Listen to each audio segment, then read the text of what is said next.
touch. You got the touch. This is Stan Bush, and this epic video from Optibotimus truly has the touch.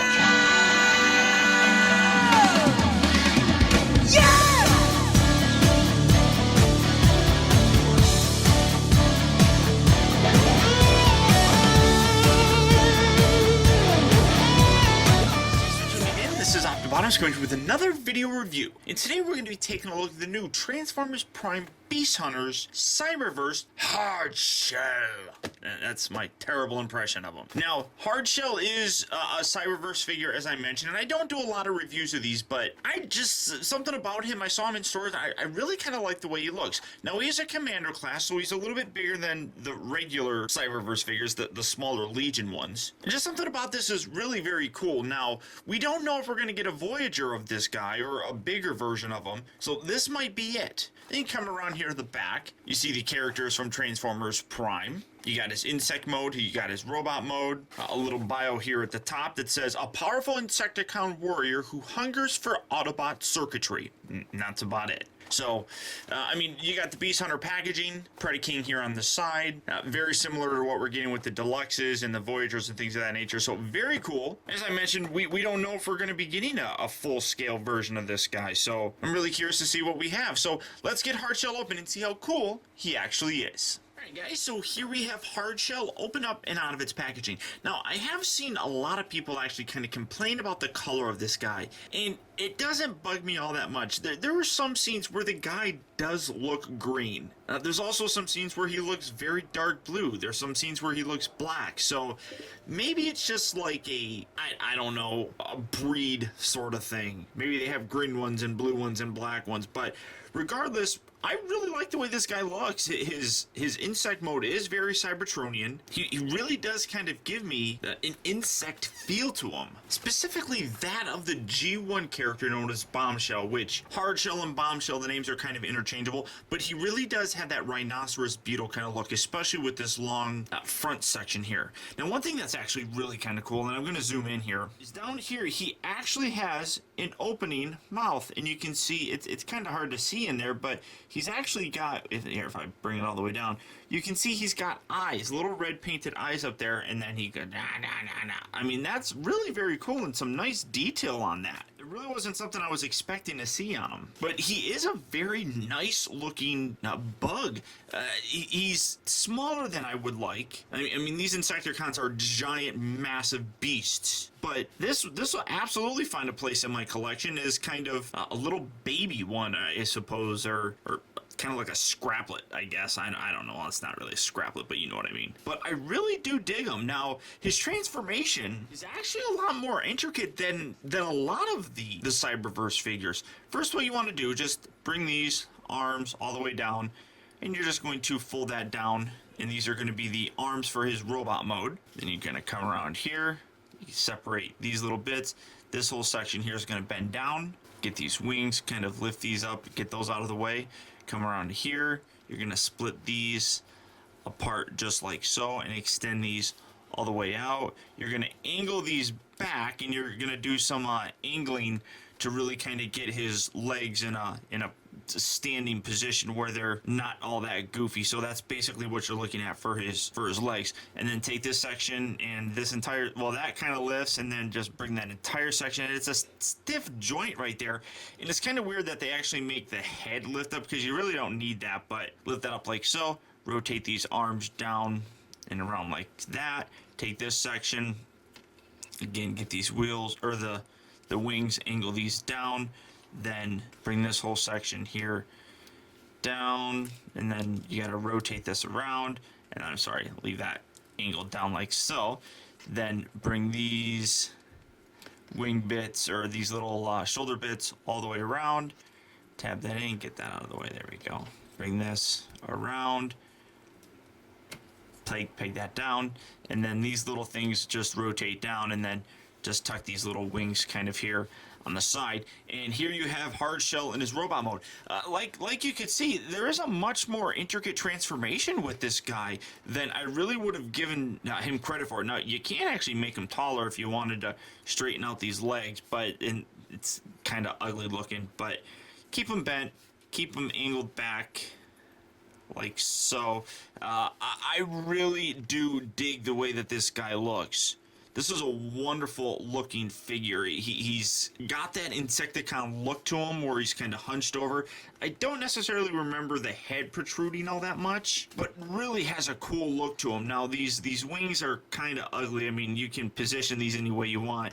Kind of leave them off to the side or kind of angle them back. It's really your personal preference, but very, very fun, very cool, an alien looking creature.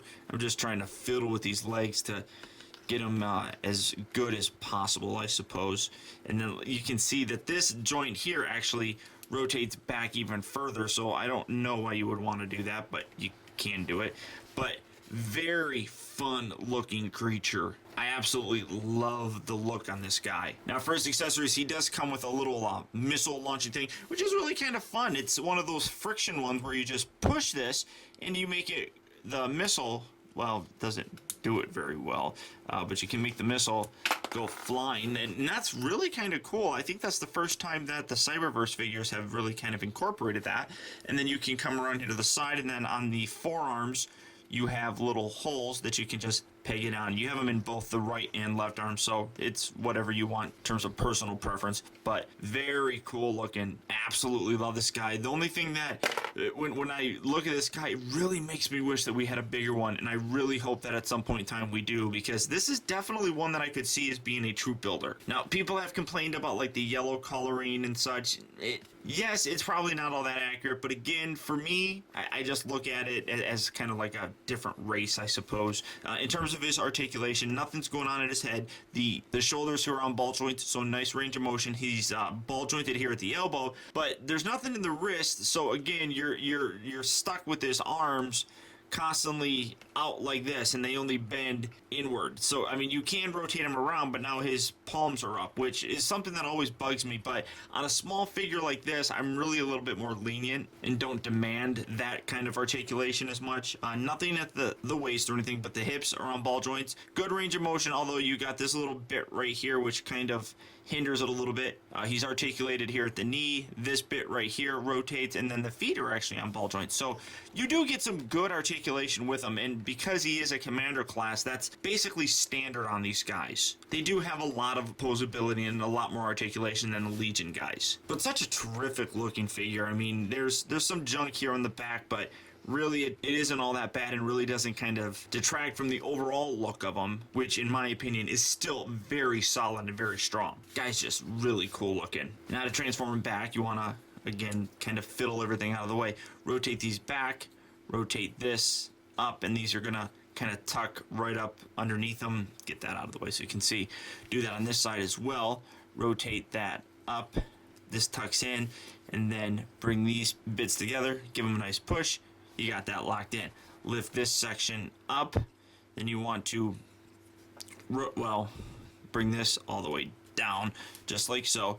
Get these out like so, then rotate this section, pop off his wing, because that's what we do here. It's just a ball joint, so it doesn't have that much of a problem, but you can see that they do kind of get in the way every now and then. These legs here, you're gonna angle these back and around like so. Again, back and around like so. You want to make it where the elbow's kind of bending down, and the hands or the fingers are actually pointing upward. Kind of get these wings again out of the way. Bring this together, and you're gonna see how it fits. Well, it doesn't tab very nicely, but it can fit right there and kind of come together, but not too terribly well. These we're down, you're just gonna rotate these up, and here you have Hardshell back in his insect mode, and then it's just a matter of positioning things how you really want them to look. This can come around here and peg in here. It looks pretty good. It matches with the way that the wings look, So you have a little bit more of a cohesive back, I suppose, which is pretty cool. I do dig that, and I like how that actually blends in nicely. So overall, this is a great looking figure. The transformation is a lot more intricate than a lot of Cyberverse figures, and I love seeing that. The insect mode by itself is a very nice representation of how the Insecticons really look. And as I said, I just absolutely wish that we get bigger representations of these guys, that they'll just scale so much better with the rest of our figures. The robot mode is probably the weakest, but that's not even saying that much, because the robot mode still is also a very nice looking mode. I just think the insect mode here looks a little bit better. The transformation is a little bit more fun. So those are two of the best parts of this figure. And then the third best would probably be the robot mode. But without a doubt, I would highly recommend picking this guy up. I do believe he is very short packed. I think he only comes one per case. I could be wrong on that. But when I went to my local Toys R Us, which is where I found him, they had just put out the entire wave of these guys. And looking through all the figures, he was the only one that was there. So that just leads me to believe he's one per case. And if that's the case, that's going to be very unfortunate, because as I said, this is definitely a troop builder, especially if you guys are collecting the Cyberverse figures. But all that being said, he is someone I highly recommend picking up. That's about it, guys. I hope you enjoyed this look at the Transformers Prime Beast Hunter Cyberverse Hardshell. I want to thank you for tuning in. This has been Optibotimus. Keep in touch with me. Find our recent purchases as well as all upcoming video reviews all at facebook.com/teambotimus, and follow me over on Twitter at twitter.com/optibotimus. And until next time, I'll talk to you later. When the going gets rough.